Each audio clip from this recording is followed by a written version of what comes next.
වන්නේ මේ රණපිරු පොල්පණ්ඩාරම ආන්තන්කුලම් ප්‍රදේශයේ ඵලය මුළුමනින් තහවුරු කරගනිති. මේ දක්වා මෙම ප්‍රදේශයේ ත්‍රස්තවාදීන් ප්‍රධාන මෙහෙයුම් කලාපයක් ලෙස ක්‍රියාත්මක විය. සටන් පෙරමුණේ ආලෝකතරතුර සමග රූපවාහිනියේ සමන් කුමාර රාමේ ක්‍රමගෙනේන විශේෂ වාර්තාවක්. ඊයේ රාත්‍රියේ සිට ආරම්භ වූ දරුණු ගැටුමකින් පසුවයි 58 වන සේනාංකය මේ ප්‍රදේශයේ බලය තහවුරු කළේ. සහල් නැලිය ලෙස හඳුන්වන යෝධවීන් පෝෂණය වන කලාපයේ LTT සතු ශක්තිමත්ම ප්‍රදේශයක් ලෙස මෙය සැලකිය හැකියි.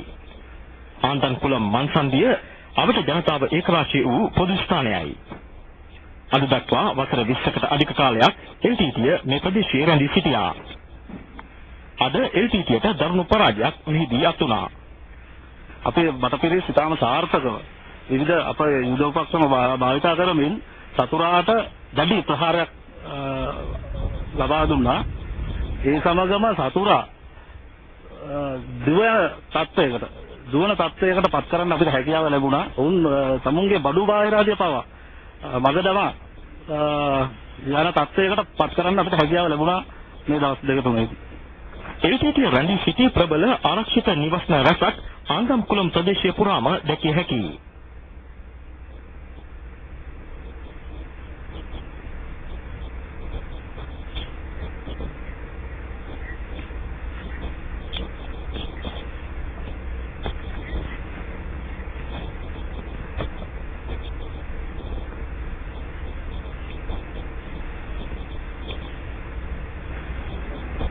පුනරෙන් මාර්ගයට ප්‍රධාන දොරටුවක් වන්නේද ආන්දම්කුලම් ප්‍රදේශයයි. එම නිසා LTTට මෙය උපක්‍රමිකව අතිශය වැදගත් වූවක්.